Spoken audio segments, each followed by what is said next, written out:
Uganda is a thugocracy. There is nothing, there's no word for what's going on in Uganda today other than a disgrace. And it's a barefaced thugocracy that the United States and every civilized nation should condemn.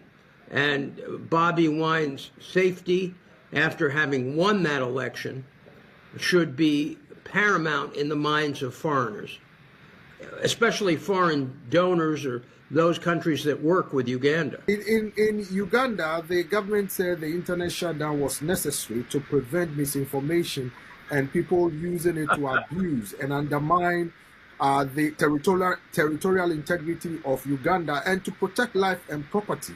And that it was necessary for the government mandated by the Constitution to protect people and to maintain law and order. You are shaking your head. Why so? It's a joke. I mean, the people who are lighting the fires work for the government. There is no law and order in Museveni's Uganda unless you support Museveni. He defines a citizen as those who work for him. He has no idea of what an actual citizen inside Uganda is if they don't agree with him.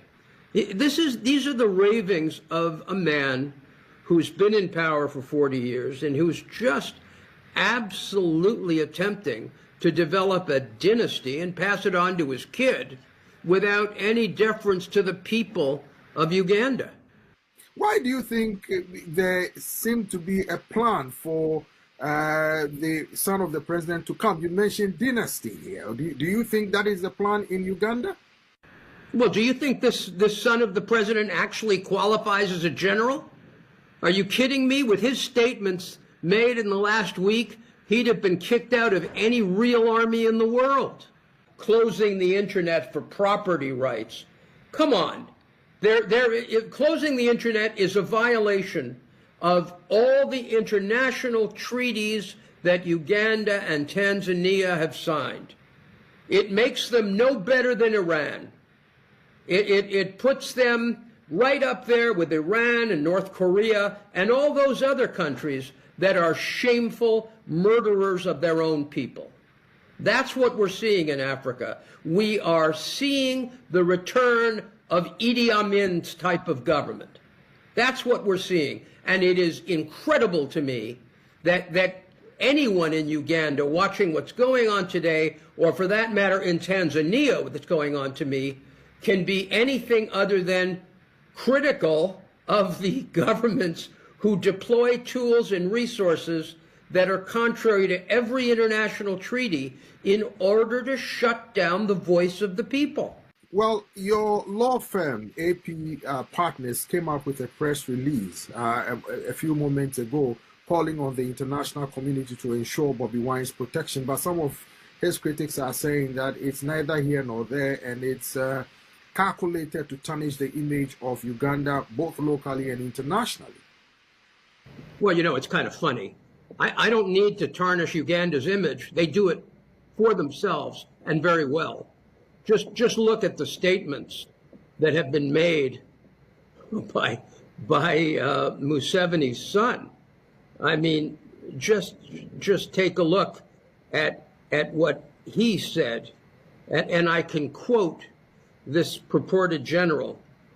If he doesn't surrender to the police, we will treat him as a rebel and handle him accordingly. Personally, I'm embarrassed by our record. 22 protesters killed in 1 week is too low.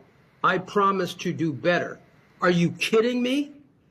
Are you seriously trying to suggest anything I or any other human being could say could harm Uganda's reputation more than the rantings of this man? And remember, it is Uganda's obligation under domestic and international law to protect the lives of their citizens. Look at what this man says. He says, I tell you that the NUP will be removed and extinguished from our land like a bad dream. This man has no idea of what rights and obligations he, in his position, is supposed to respect. He is completely lawless.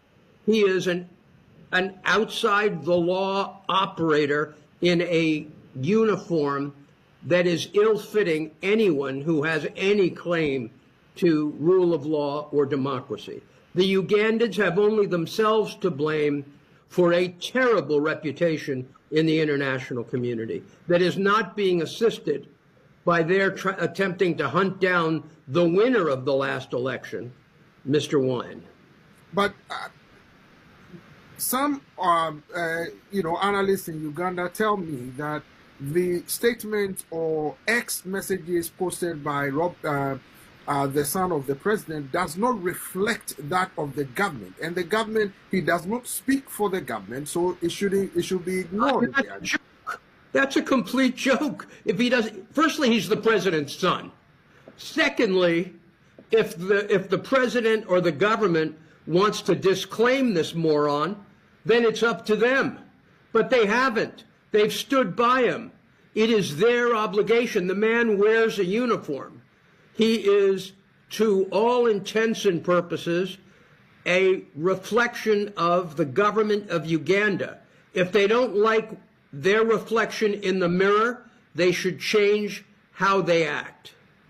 And let me tell you, all these analysts you're talking to are in the pay of Museveni, clearly, because when you read the statements this man has made, you have to be kidding me to try to argue that anyone can have any doubt that Uganda is behaving in a completely lawless manner that more befits a rebel militia than allegedly a, quote, government that holds power.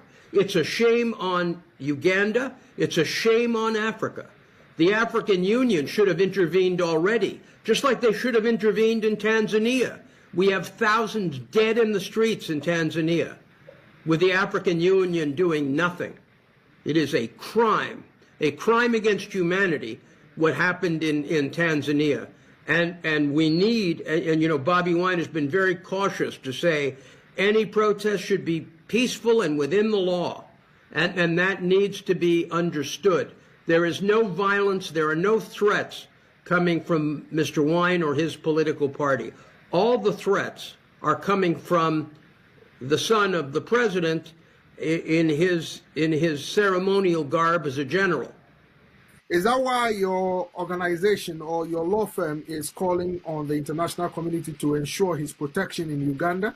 Of course, because we have no assurance within Uganda of any part of the country that operates as part of Museveni's operation of taking real responsibility for their behavior. But some people are suggesting that President Museveni has been very clear and unambiguous that anybody who breaks the law will visit them, and that those who have not broken the law are free to campaign. They campaign, nothing happened to them.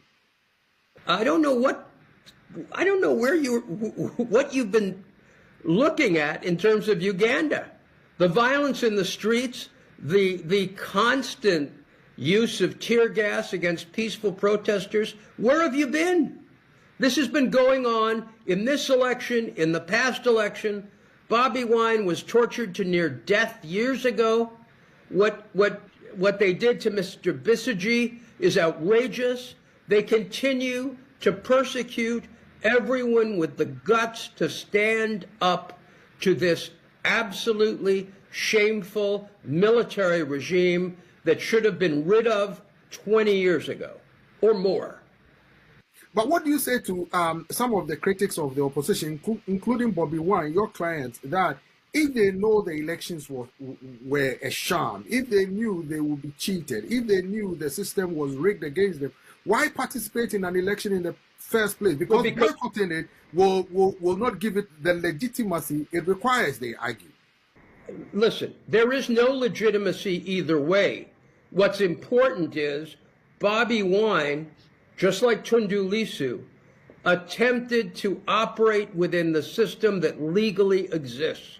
They obeyed the law. You don't do your party, those people who support you, any justice when you just fail to participate, and then the government claims legitimacy and argues that you're an outlaw by not participating. You can't win by failing to strongly condemn what happened in Uganda. Whenever, by the way, whenever countries fail, I always get a kick out of people who argue, well, don't show up. Well, tell that to the Russians who decided at the United Nations not to vote and allowed their client state of Libya to be destroyed. When you don't show up, you face terrible consequences. Bobi Wine tried to operate within the system. And what has it gotten him? He's being treated like an outlaw, quote, or a rebel, quote, with 22 of his colleagues in the party already dead, and God knows how many more arrested, detained, and tortured. Well, some people are arguing that perhaps what has happened requires an international investigation, perhaps by the International Criminal Court. Others are saying it's just being blown out of proportion. Where do you stand on that? Because you're an international lawyer, you're a human rights defender, you've defended a lot of Africans across the board. Well, I tell you, the International Criminal Court right now, I would hope, given the gravity of the death toll in Tanzania, might operate there. I think right now in Uganda, that one of the terms for their intervention is gravity. And thank God, as of now, we don't have numbers that would require the intervention of the ICC, though it may be appropriate only in that there is no judiciary in Uganda that would ever discipline or give consequences to President Museveni. But you know, you talk about critics and this and that. Very few people publicly lend their names to supporting Museveni when it comes to supporting statements like that of the general that he's only killed 22 and he's sad about it. I mean, these are indefensible comments. And they, you know, I have been in Africa since I was a boy. My first trip in Africa was 50 years ago in Nigeria. And we all expected so much more for the development of the continent. And what we've seen in East Africa is a terrible tragedy. When you look to the great lions of the period that saw independence, you see these great heroes, and then you look at what we're dealing with now in East Africa. It's just a terrible, terrible shame. Now, in Tanzania, the internet was shut down for days. In Uganda, it was the same. But some people are saying the circumstances are different because in Uganda, the government said the response to violence unleashed by the youths or the Gen Zs to go after people's property was such that they had to respond. And the president said the response of the security agencies or the pushback by the security agencies was proportionate to the violence unleashed by the youths. It's a joke. I mean, have you watched the violence unleashed by the thugs of Museveni at every campaign stop of Bobi Wine? It's been incredible to watch. And fortunately, there are movies, there are videos of all of the government's misconduct. We have it all on film. So the government is the violent player that has put Uganda in this terrible position.